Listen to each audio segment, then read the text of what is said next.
Hey guys, so usapan nga ngayon yung pagtaas ng sahod ng mga DH dito sa Saudi at matagal nang usapin yun, hindi pa ata ako OFW yung usapin na yun.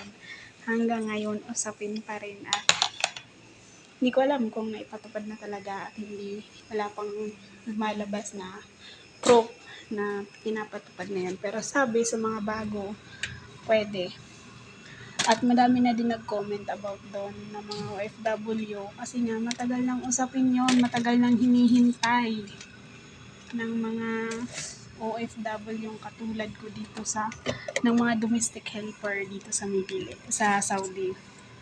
So, yun nga, sana nga talaga may patupad siya at mandatory dapat, hindi yung sa mga new employer, yung mga new employees lang na ipapadala dito, kundi maging sa mga datihan kasi ang dami na din matatagal na dito at hanggang ngayon ganun pa rin yung sinasahod nila.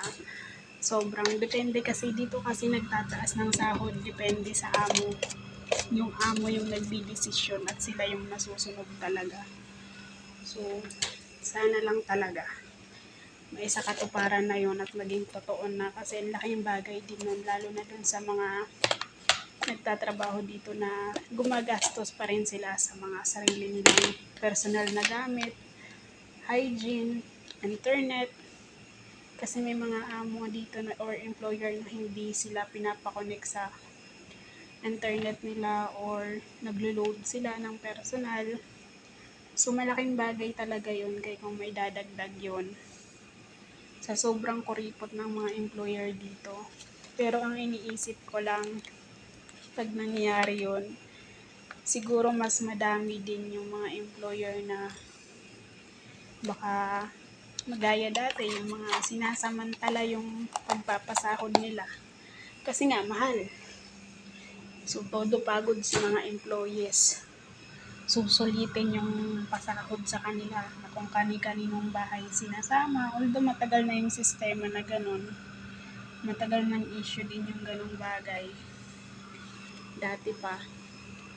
Pero 'di ba, ang laking din nun, malaking dagok din yun sa mga ganun ang klase ng amo.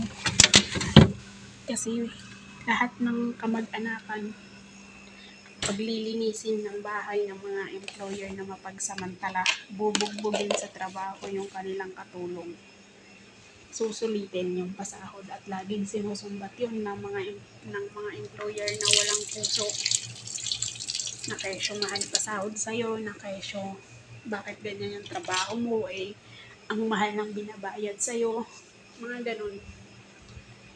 Nagiging suliranin din yun. So, paano pa pag tumaas?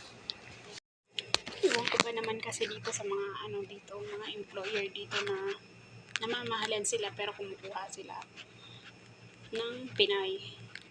Pero namamahalan sila tapos susumbat nila sa'yo. Sa'yo nila ipaparanas yung lupit, di ba? So, yun lang. Hindi ko alam kung sure na yun, pero magandang magandang pangyayari yun kung sakali. Kasi sobrang tagal na talaga. At alam kong deserve naman namin yun.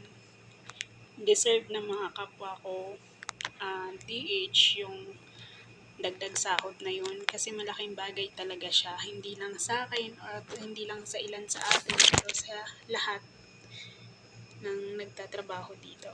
So, yun lang.